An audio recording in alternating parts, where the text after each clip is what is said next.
Quick revision of Kaumarbhritya. Point number 10, part 2. Point number 10. Nutrition or portion. Normal requirements of nutrients and common food sources are macronutrients and micronutrients. Macronutrients are carbohydrates, fat, and proteins. These three are chief energy nutrients. Carbohydrates requirement 55 to 60% of total energy intake. Common food sources, grains are the richest source of carbohydrates. Others are legumes, beans, and peas, and tubers like potato, cassava, etc. Cystic fibrosis of deficiency is ketosis, loss of energy, depression, and breakdown of body proteins. Protein requirements 1.5 to 2.5 gram per kg. Vegetable common food sources are vegetable origin rice, potato, legumes, and animal origin egg, milk, and fish. Cystic fibrosis of deficiency is protein energy malnutrition. Lipids requirements total fat intake should provide no more than 30% of daily energy intake. Common food sources are animal food like eggs, cheese, and ghee. Then, second point, micronutrients. Micronutrients are minerals and vitamins. These are non energy nutrients but most essential for cell functions.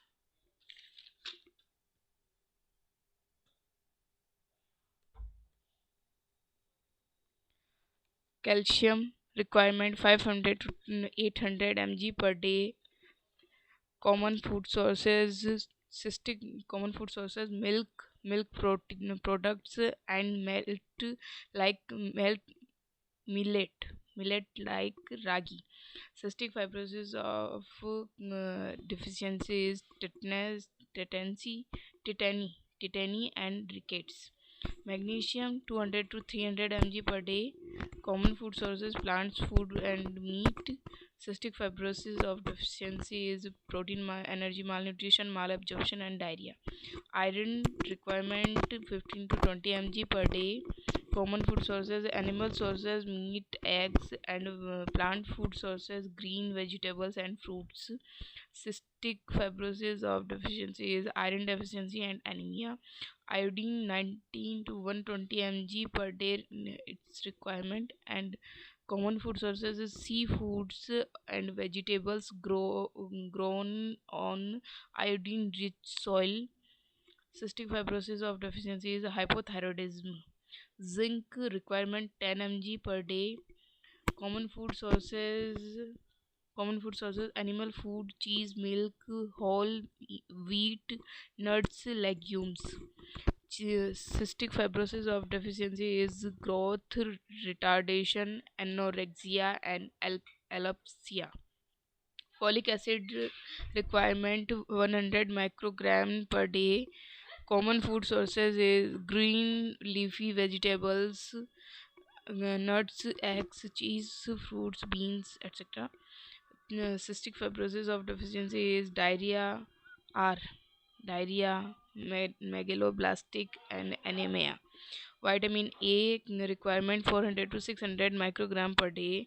Common food sources are cod liver oil, liver oil, butter, ghee, and egg. Carrot, cat, carotenoids, carrots, green leafy vegetables, yellow red vegetables, ripe mangoes, etc.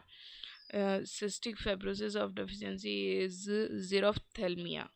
Vitamin B1 thiamine जिसे हम thiamine कहते हैं requirements है इसकी 0.4 mg पर 1000 kilo calorie.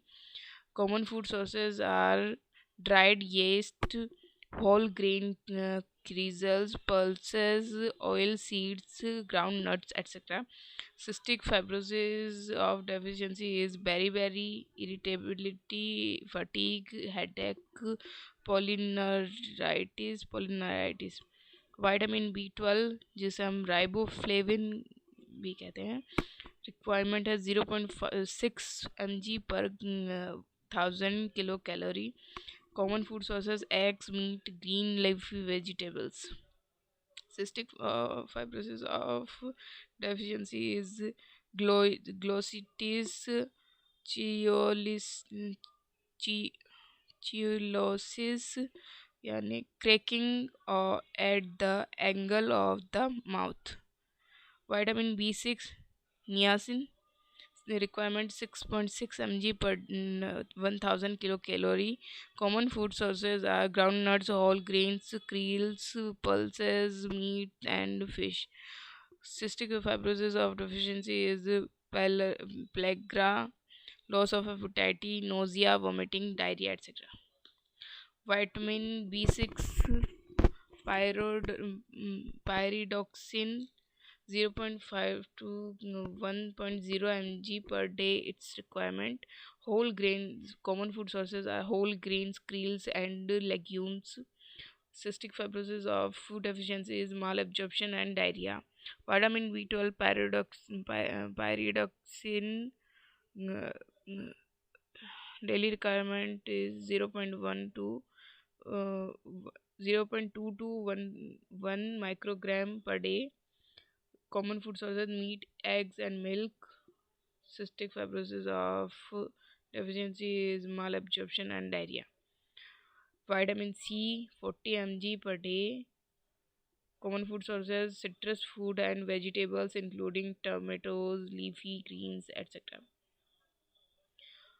Uh, Cystic fibrosis of deficiency is scurvy, gum bleeds, conjunctival hemorrhage, etc.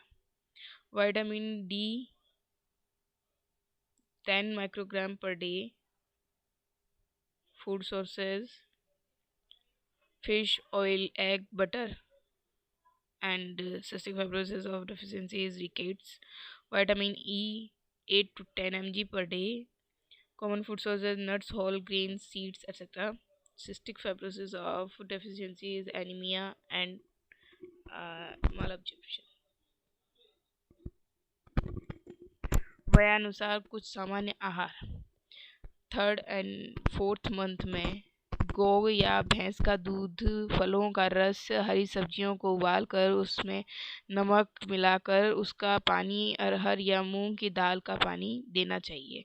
6 month के बाद शिशु या बालक में दूध, सादा उबला हुआ चावल, दाल डालकर खिचड़ी जिसमें सब्जी भी डली हो, मूंग की खिचड़ी, खीर, आटे या सूजी का हलवा, घी कम डाल के, दलिया, दाल में रोटी, सत्तू, भुनी मूंगफली और गुड़ का लड्डू, इनमें से कोई भी 1 या 2 योग देने चाहिए।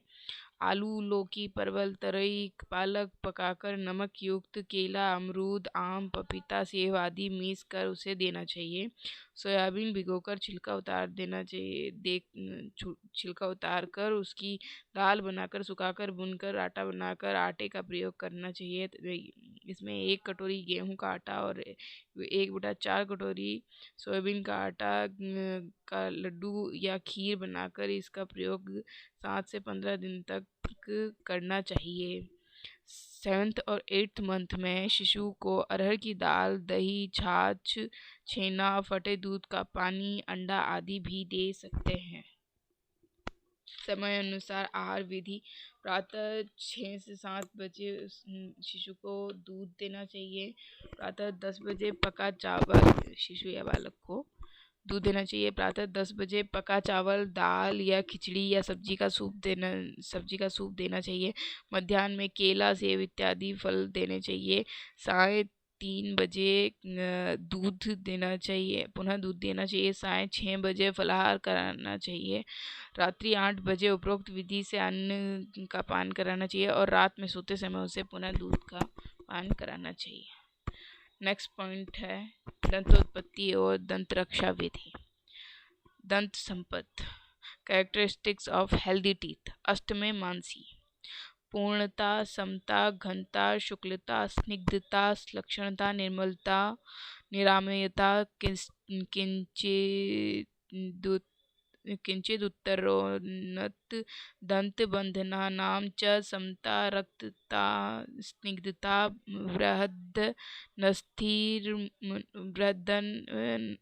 स्थिरमूलता चेति दंत संपयुज्यते। अर्थात पूर्णता, समता, घनता, शुक्लता, स्निग्धता, श्लक्षणता, निर्मलता, निरामयता, किंचित उत्तर अर्थात स्लाइटली एलिवेशन ऑफ टेथ, दुग्ध दंत का कुछ उन्नत बड़ा होना। दंत बंधन, क्षमता, रक्तता, स्निग्धता, बृहदन, स्थिर मूलता अर्थात बड़े घन, बृहत घन एवं स्थिर मूलवान होना चाहिए। दांतों के हीन लक्षण हैं। दांतों का हीन, उलबन, शीत, अशीत, मसूड़ों का अलग अलग न होना, ये अप्रशस्त माने गए हैं। इसे अप्रशस्त दंत के लक्षण कहा जाता है। दंत निषेक और दंतोद्भेद, इरप्शन ऑफ टीथ, तत्रास्थिमज्जनौ दंतोत्पत्ति हेतु। दंतोत्पत्ति का मूल कारण अस्थि और मज्जा है। इनके पूर्णतः पुष्ट न होने के कारण फिर से कालांतर में दांतों का गिरना तथा धातुओं के पुष्ट एवं परिपक्व होने पर फिर से दांतों का निकलना आदि क्रियाएं होती है। इसलिए वृद्ध अवस्था वाले व्यक्तियों में दांत फिर से नहीं निकलते हैं।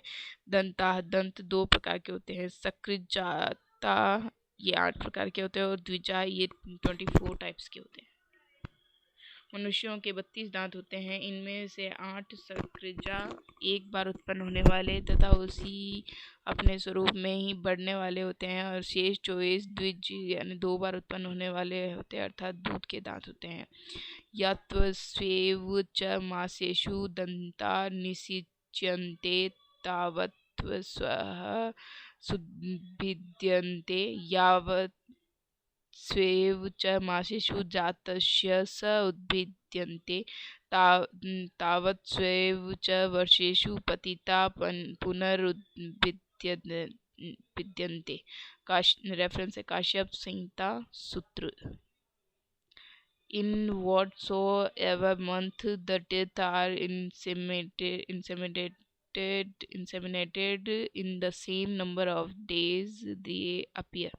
जितने माह में दांतों का निषेचन या गर्भ में होता है उतने ही माह में वे फूटकर बाहर आ जाते हैं और बच्चे को जन्म के जितने माह बाद दांत आते हैं उतने ही वर्षों में वे गिरकर पुनः निकल आते हैं। यह सिद्धांत मूल रूप में आज भी यथावत ग्राह्य है।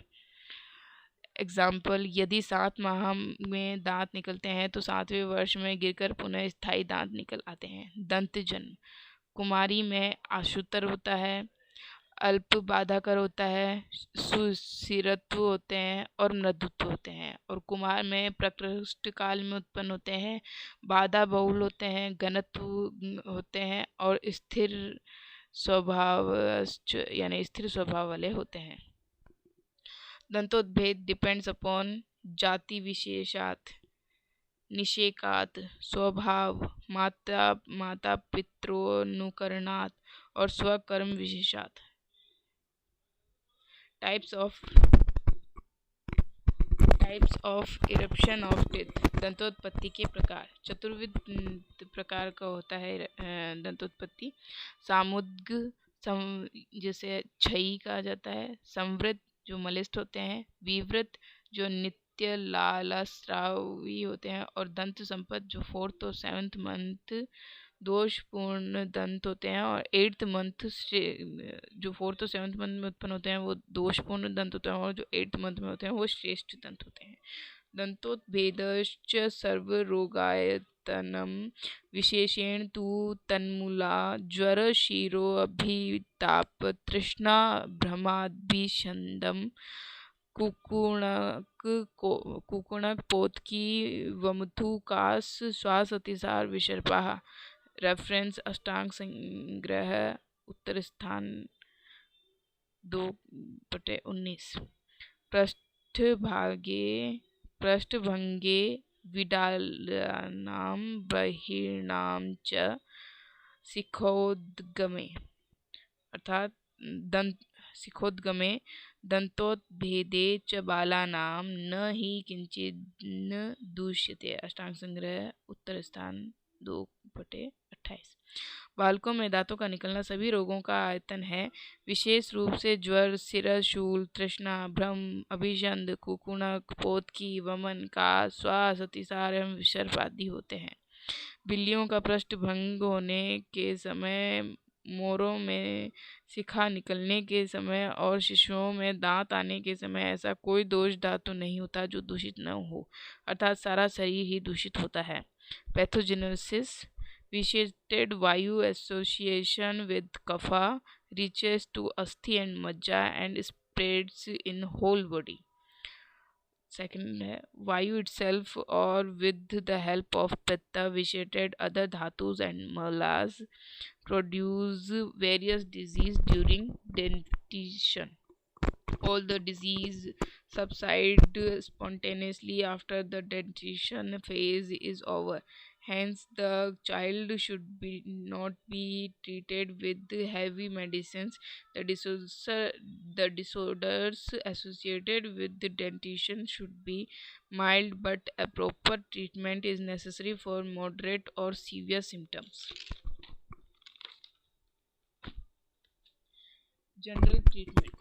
जनरल ट्रीटमेंट यथा दोषम यथा रोगम यथोद्रेकम यथा बलम विभज्य देश कालादिस्तत्र योज्यम भिषग्जितम। रेफरेंस अष्टांग संग्रह उत्तर 2/26। दंतोत्भेदेद व्याधि का स्वरूप दोषों के अनुसार, रोग के अनुसार, दोषों के प्रकोप के अनुसार और बल के अनुसार, देश काल भेद के अनुसार योग्य चिकित्सा करनी चाहिए। दंतोत्भेदोत्तर रोगेषु न बालमति यंत्रियेत स्वयमप्युपशाम्यन्ति जातदन्तस्य यत गदाः। रेफरेंस अष्टांग संग्रह उत्तर 2/44। दंत निकलने के कारण उत्पन्न रोगों में बालकों को वैद्य अधिक औषध न दे, क्योंकि दंत जन्म से उत्पन्न रोग स्वतः ही शांत हो जाते हैं। External application: the paste of pipali churn with the honey and dhatki pushpa and amlaki with honey for external application is indicated. Churn of the dry meat of lava or teetar bird is also indicated for external application. Root of the dugdhalika, shankpushpi, tumbi, yavas should be tied in the neck of the child. Internal medication: घृत medicated with the decoction of manjishta, dhatki pushp, lodhr, कुटनात, Bala अतिबला, मांसपर्णी, चालपर्णी, मुद्गपर्णी, Bilva, fruit of Carpus relieves all general complaints of dentition. वचादि घृत, समंगादि एवं कुमार कल्याण घृत वंगसेना is indicated during dentition. Symptomatic treatment for the disease like fever, diarrhea, etc. Point number 12. व्याधिशमत्व, general concept of bala. व्याधिशमत्वम व्याधि बल विरोधित्वम व्याध्युत्पाद प्रतिबंधकत्वम इति यावत्। Reference चरक सूत्र 7/28।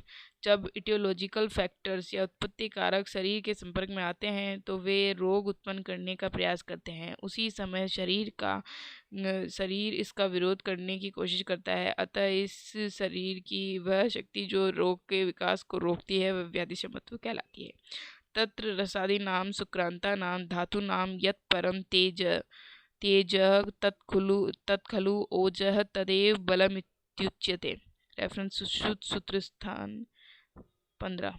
बल को ओज माना जाता है और यह रस से लेकर शुक्र धातु तक का प्रबुद्ध उत्पाद है। बलाधिष्ठानाम आरोग्यम, चरक चिकित्सा 3/142। स्वास्थ्य या आरोग्य की स्थिति में संतुलन बल पर निर्भर करता है। त्रिविध बलमिति सहजम कालजम युक्तिकृतम च।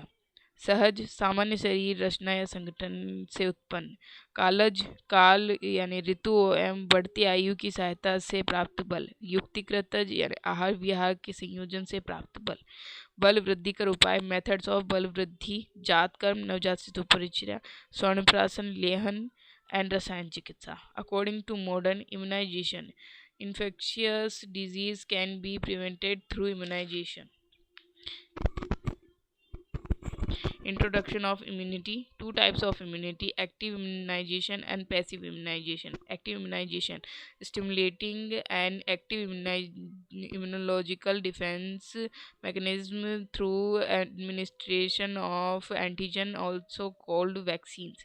Passive immunization supplies antibodies to suppress the disease. Types of vaccines: live vaccines or attenuated, killed or inactivated vaccines, toxoid vaccines, and other antigens. Live attenuated, BCG, OPV, and measles. Single dose is sufficient for immunization, whereas killed vaccine required multiple doses. Killed vaccines: IPV, rabies, viral and salmonella, typhi, bordetella, pertussis, bacterial.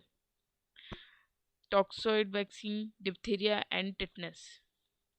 Other antigens: polysaccharides like hepatitis B, meningococcal, and pneumococcal.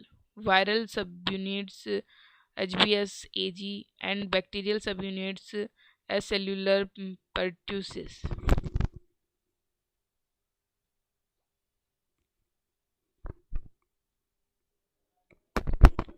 प्राशन और लेहन.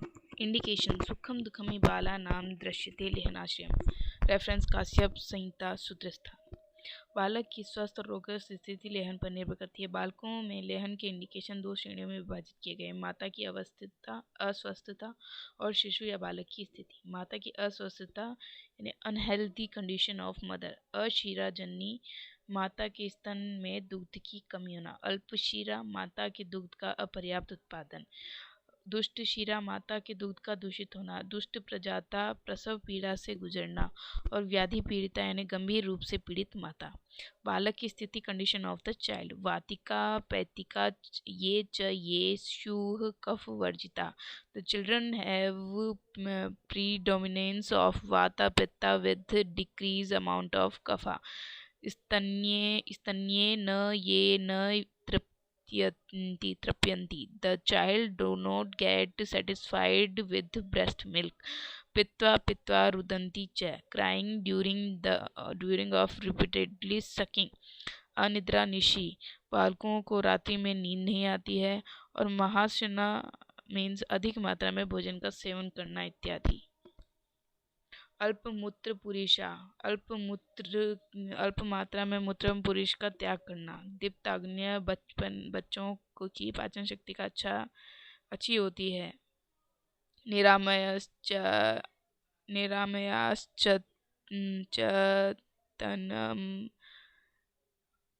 तनम वो तनवो निरामयाश्च तनव मृदंगास ये च कर्षिता. The children, those are free from diseased condition but not gain weight and have delicate body parts. वर्चः कर्मन् कुर्वन्ति बाला यत्र यहात परम. Do not pass stool even for 3 days. आचार्य कश्यप इस प्रकार के बच्चों को लेहन प्रेस्क्राइब करना चाहिए. According to Acharya Kashyap. Contraindications: मंदाग्नि, अजीर्ण, निद्रालु, ज्वर, बहुविणमूत्र, कल्याण मातृका, अतिसार, गुरुस्तन्य अपसेविता, कामला, अनाश, हृदय शोथ, ग्रह, पांडु, विसर्प, हृदरोग, अरोचक, श्वास कास और गुदबस्त्युदर आमय आदि में ये कॉन्ट्राइंडिकेटेड होता है. लेहन और प्राशन. न लेह येद अलसके हन्यनि नाशितं न दुर्दिन पुरो वाते नासात्म्यं नातिमात्राय. The lehan should neither be given during ulcer nor be given daily nor after taking foods not given uh, during and disturbed atmosphere and on the day with strong wind and not given to excessive amount.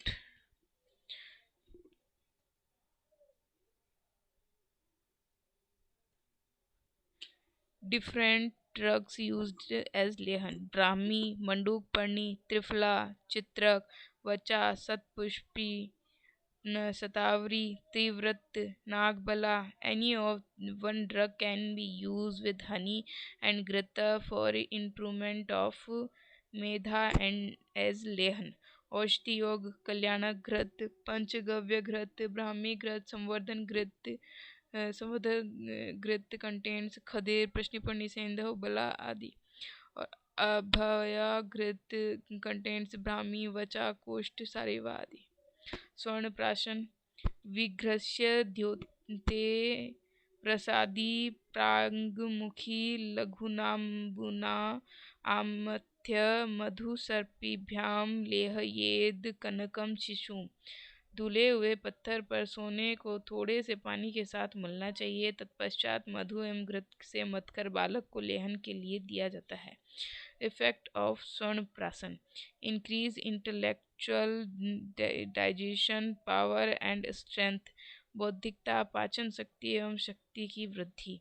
Responsible for आयुष्य वर्ण and elimination of ग्रह.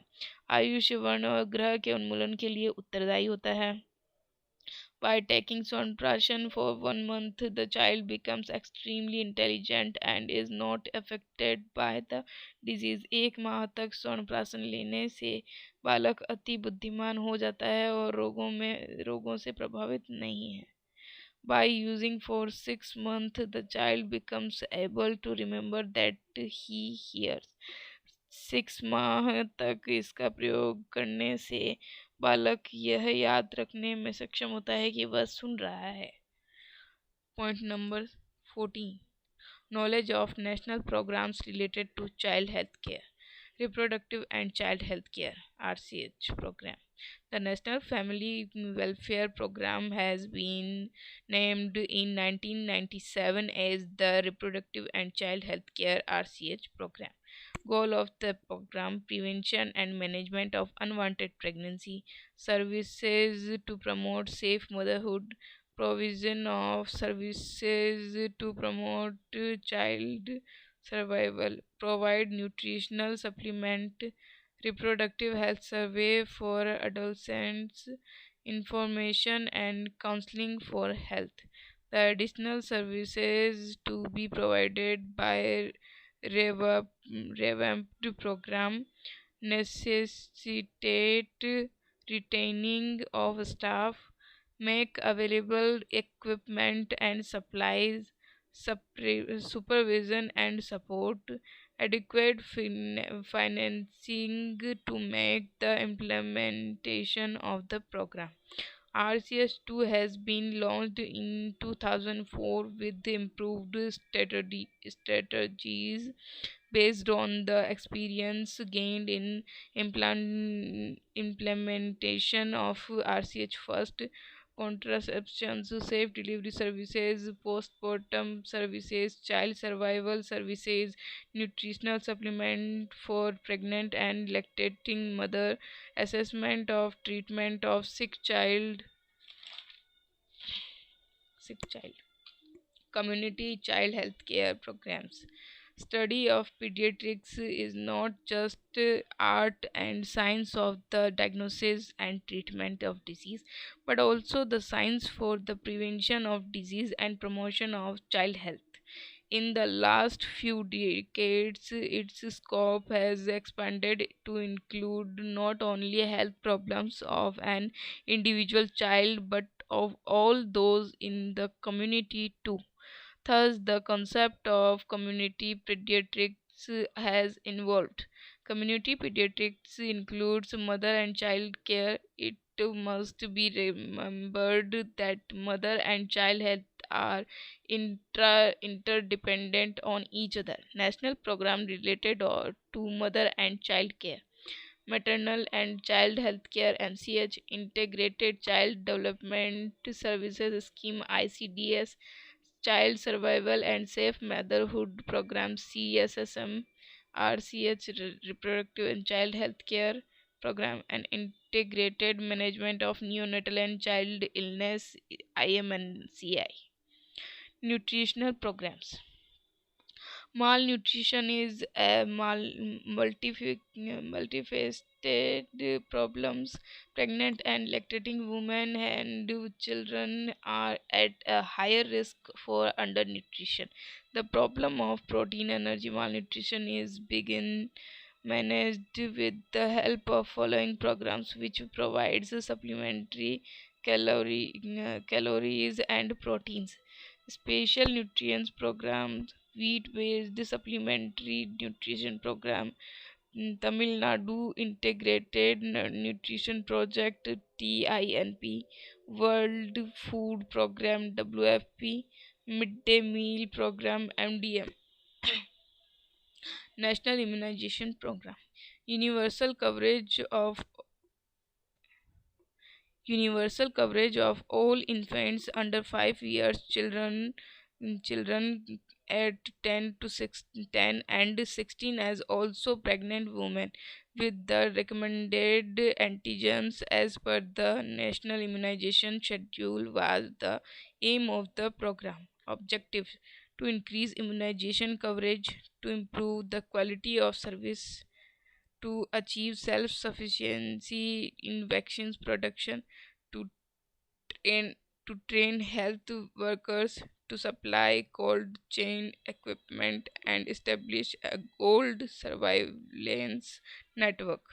Other programs incorporated by Government of India day to day: National Rural Health Mission, National Program related to mother and child care, National Program related to control of communicable disease, National Programs of Immunization, Acute Respiratory Infection Control Program, Diarrheal Disease Control Program, Revised National Tuberculosis Control Program, Leprosy Eradication Program, National Vector Borne Disease Control Program, National AIDS Control Program, national programs related to control of nutritional deficiency and disorders, midday meal program MDM, anemia prophylaxis program, vitamin A deficiency control program, national iodine deficiency disorder control program, and fifth point is national programs related to control of non-communicable disease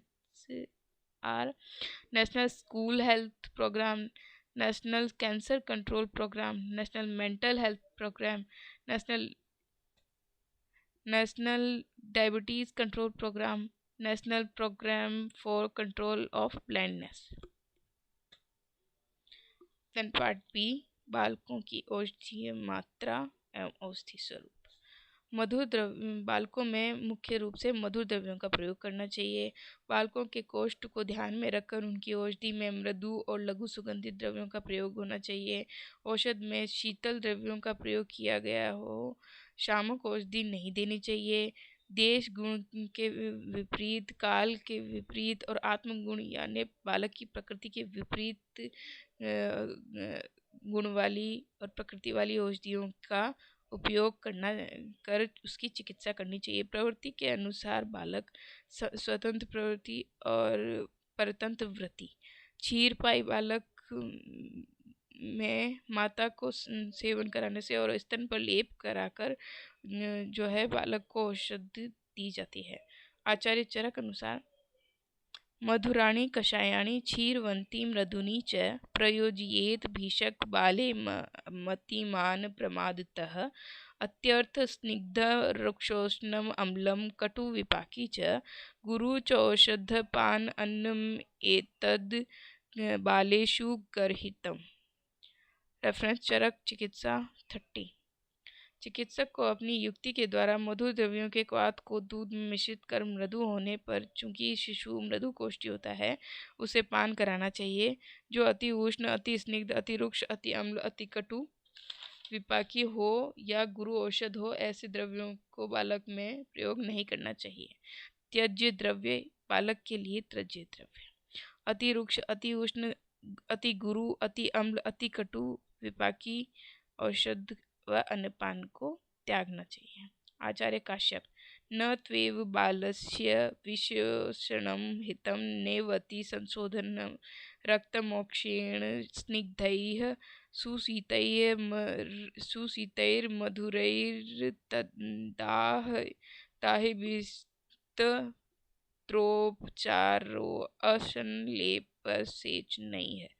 अर्थात चिकित्सा कार्य में बालक का अधिक शोषण, अधिक संशोधन, अधिक रक्तमोक्षण नहीं करना चाहिए तथा जो स्निग्ध हो, शीतल हो, मधुर हो, दाह उत्पन्न न करने वाला हो, ऐसे असंलेप और परिषेक के द्वारा उपचार करना चाहिए।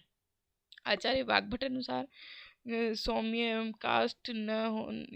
सौम्य व कष्ट न देने वाली औषधियों से बालक के रोगों को शांत करना चाहिए तथा बिना किसी अत्यधिक रोग के विरेचन नहीं कराना चाहिए। औषधि मात्रा का निर्धारण according to age, according to Charak: 1 माह से ऊपर क्षीरपाई में औषध 2 अंगुली के 2 पर्वों में जितनी औषधि रह सके उतनी मात्रा में देनी चाहिए। क्षीरानाथ बालक में बेर की गुठली के बराबर कल्क रूप में औषध का प्रयोग करना चाहिए। अनाथ बालक में बेर की गुठली के बराबर कल्क चूर्ण या क्वाथ रूप में औषध का प्रयोग करना चाहिए। 1 माह के बालक में माता के स्तन पर औषधि का लेप करके उसे औषध का सेवन कराना चाहिए। अकॉर्डिंग टू काश्यप, नवजात शिशु के लिए विडंग फल के बराबर मात्रा में औषध को मधु एवं घृत के साथ सेवन कराना चाहिए और 12 वर्ष की आयु में बालक को औषध का निरंतर या एकांतर रूप में प्रयोग नहीं करवाना चाहिए। इससे उसके बल और आयु का ह्रास होता है, क्योंकि वह सेल्फ इम्यूनिटी जनरेट नहीं कर पाता है और औषधियों पर डिपेंड रहने लगता है। घृत की मात्रा 8 माह तक, जात मात्र 1 से 5 दिन, मात्रा छोटी बेर की गुठली के समान, 5 से 10 दिन, छोटी बेर की गुठली से कुछ अधिक, 11 से 20 दिन, आधे बेर के बराबर, 1 माह तक 1 बेर के बराबर, 2 माह तक कुछ अधिक, 2 से 3 माह तक 2 से 3 माह तक 2 बेर के बराबर, 4 माह तक शुष्क आंवला के बराबर, 5 से 6 माह में आर्द्र आंवला के बराबर और 7 से 8 माह तक आर्द्र आंवला से कुछ अधिक मात्रा में घृत का सेवन करना चाहिए। क्षीरनाद या मिश्रित भोजन करने वाले एक बालक में जठराग्नि अनिश्चित होती है। इसमें स्नेह की मात्रा अग्नि अनुसार ही देनी चाहिए और अनाथ बालक इसमें अग्नि सम होती है, इसलिए इसमें आम्लक प्रमाण में घृत देना चाहिए। अर्थात 8 माह की वय तक स्नेह के चतुर्थांश औषधि घृत के साथ देनी चाहिए।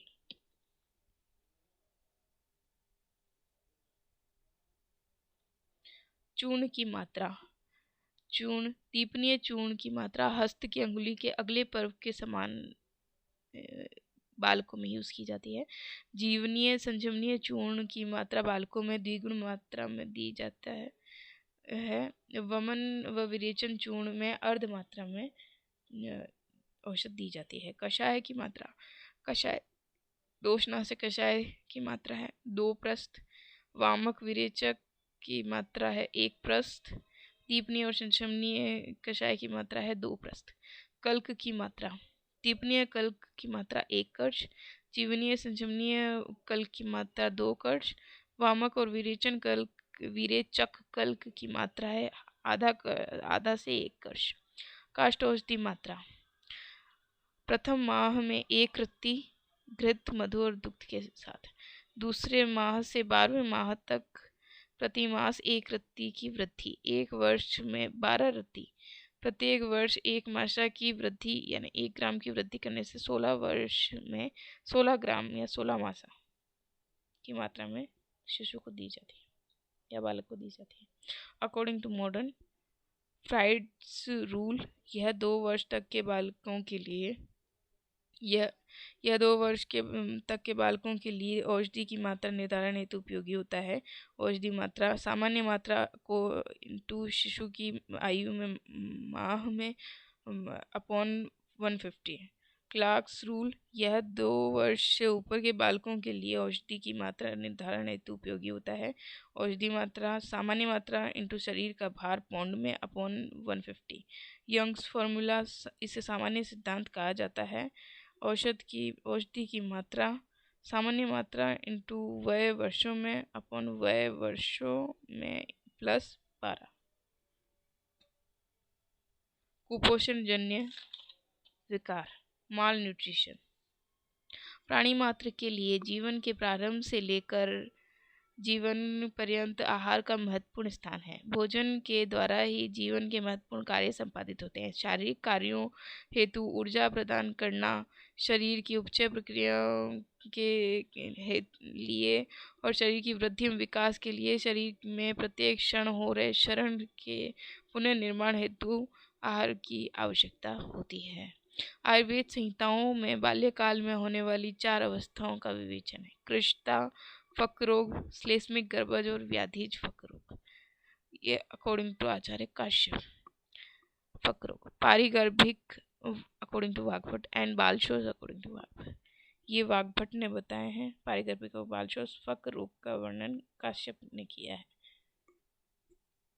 कुपोषण, कुपोषण में भोजन की मात्रा अल्प मात्रा और असंतुलित आहार होने से असंतुलित आहार पोषण हेतु आवश्यक मात्रा की आवश्यकता में वृद्धि हो जाना पर कुपोषण होता है। आंत्र द्वारा उचित शोषण नहीं होने से कुपोषण हो जाता है और चयापचय विकार होने के कारण भी कुपोषण हो जाता है। ठीक है, कुपोषण जन्य विकारों के बारे में बताइए, ये क्वेश्चन आ जाता है कई बार। कृष्णता, शुष्क स्फिगुदर ग्रीवो धमनी जाल संततः त्यगस्ति शेषो अतिकृशः स्थूल परवा नरो मतः। रेफरेंस चरक सूत्र 21/15।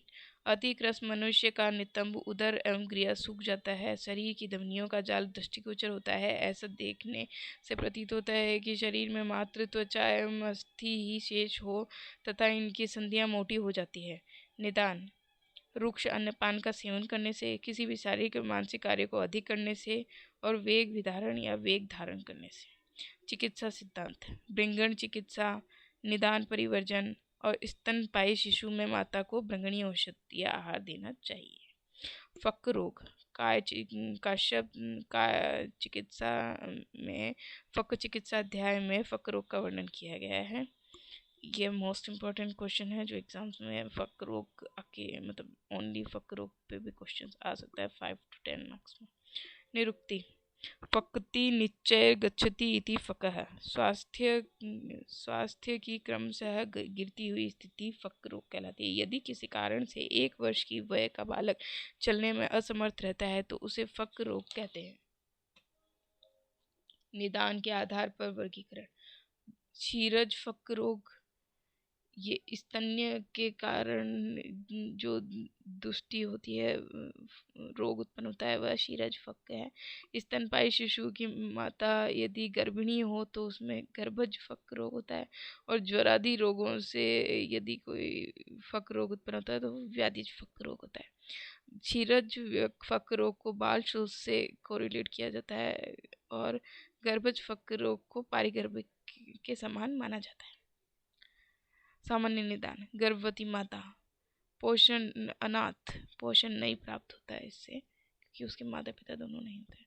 दुष्ट ग्रहणी रोग वाले यानी एब्जॉर्प्शन जिसमें नहीं होता है। सामान्य संप्राप्ति, मंदाग्नि होने से, कफ प्रकोप एवं रस का उत्सर्ग होने से उन्हें मूत्र पुरुष अधिक होता है। बाल्यावस्था में कफ का प्रकोप होने से मंदाग्नि होती है और मंदाग्नि से रस धातु की दृष्टि होने से एब्जॉर्प्शन नहीं हो पाता है जिससे मूत्र और पुरुष की अधिक उत्पत्ति होती है। शीरज फक रोग, जिसे हम बाल के समान मानते हैं। तात्री श्लेष्मिक दुग्धा तु फक दुग्धेति संज्ञेता, तत्क्षीरपो बहुव्याधिः कार्श्यात् फक्कत्वम् आपनुयात्। निदान फक दुग्ध अर्थात श्लेष्मिक दुग्ध या माता का दूध जो श्लेष्मा दोष से दूषित हो। लक्षण कार्श्यात अर्थात कृष्णता एवं अनेक व्याधियों का आक्रमण और अंत में फकत्व की प्राप्ति होगी। गर्भज फक रोग पारिगर्भिक से कोरिलेट करते हैं, ये समान मानते हैं। गर्भिणी मातृकः क्षिप्रः स्तन्यस्य विनिवर्तनात् क्षीयते म्रियते वापि स फक्को गर्भपीड़ितः। निदान गर्भिणी माता का दुग्ध शीघ्र कम या बंद होने से गर्भज फक रोग की उत्पत्ति होती है। लक्षण क्षीणता या मृत्यु। व्याधिश फक रोग। निदान नेज और आगंतुक ज्वर आदि रोगों से उत्पन्न फक रोग। लक्षण द्युति। लक्षण अनाथ बालकों को क्लेश होकर उनका मांस बल व द्युति अर्थात आभा या कांति जो है क्षीण हो जाती है। उस बालक के स्फिग बाहु जंघाएं शुष्क हो जाते हैं और उदर सिर और मुख बड़े हो जाते हैं। चिकित्सा शोधन कर्म सर्वप्रथम चिकित्सा शोधन कर्म सर्वप्रथम स्नेहन, फिर स्नेहन, कल्याण घृत, सटफल घृत, अमृत घृत का पान। 7 दिन बाद तीव्र क्षीर से कोष्ठ शोधन कर ब्राह्मी घृत का पान कराना चाहिए। त्रिव्रत को निषोध भी कहते हैं। बल्य चिकित्सा मांस यूस तथा संस्कारित दूधशाली अन्न के साथ नित्य सेवन कराना चाहिए। दोष अनुसार कर्म कफ की प्रधानता होने पर दूध प्लस गोमूत्र, और यदि वात रोगों का संसर्ग हो तो बस्ती, स्नेहपान, स्वेदन और उद्वर्तन करना चाहिए। अभ्यंग में रास तेल का उपयोग करना चाहिए और त्रिपाद चक्र रथ अर्थात 3 पहियों वाले चक्र रथ का प्रयोग करना चाहिए अभ्यंग में। बाल शोष अष्टांग हृदय या अष्टांग संग्रह में ये बाल शोष का वर्णन मिलता है। निदान अत्यधिक निद्रा, शीतल जल, श्लेष्मिक स्तन्य। संप्राप्ति उपरोक्त कारणों से बढ़ा हुआ कफ शिशु के रसवाई स्रोतों को अवरुद्ध कर देता है, जिससे बाल शोष की उत्पत्ति होती है। लक्षण अरुचि, प्रतिशय, ज्वर, काश, शोष एवं मुख नेत्र का स्निग्ध व श्वेत होना। चिकित्सा पंचकोल, अशोक एवं कुटकी चूर्ण को घृत के साथ देना। पिप्पली, त्रिकटु, पाठा, मूर्वा एवं शतावरी चूर्ण को मधु के साथ देना। शिशु शोषक नाशक घृत का प्रयोग करना। शोषनाशक तेल, लाक्षादि तेल इत्यादि। श्लेष्मिक दुग्ध, शीतल जल और अति स्वप्न के कारण बाल्यकाल में कफ का प्रकोप होता है, जिससे पित्त मंद हो जाता है और जठराग्नि दुर्बल हो जाती है और आम की उत्पत्ति होती है। आम की उत्पत्ति से मंदाग्नि की उत्पत्ति होती है और रस धातु क्षय होता है। रस धातु क्षय से सर्व धातु क्षय होता है, जिससे बाल शोष और सीरज फक रोग जो है उत्पन्न होता है। आहार का पाचन नहीं होगा, आहार आम बन जाएगा तो रस की उत्पत्ति ही नहीं होगी, तो रस धातु का क्षय होना है। पारिगर्भिक गर्भज फक रोग सम होता है। पर्याय है परिभव, अहिंडी, दूधकट्टा, परिभवराख्य। गर्भिणी माता का दूध पीने से प्राय शिशुओं को कास, अग्निसाद, वमन, तंद्रा, कार्श्य, अरुचि, भ्रम एवं उदर वृद्धि लक्षण हो जाते हैं। इसे पारिगर्भिक कहते हैं। गुणवत्ता या मात्रा की कमी ही इस व्याधि का कारण होता है। चिकित्सा अग्निदीपन चिकित्सा करनी चाहिए। विदारी कंद, यव, गोधूम तथा पिपली चूर्ण को घृत के साथ तथा मधु एवं शर्करा मिश्रित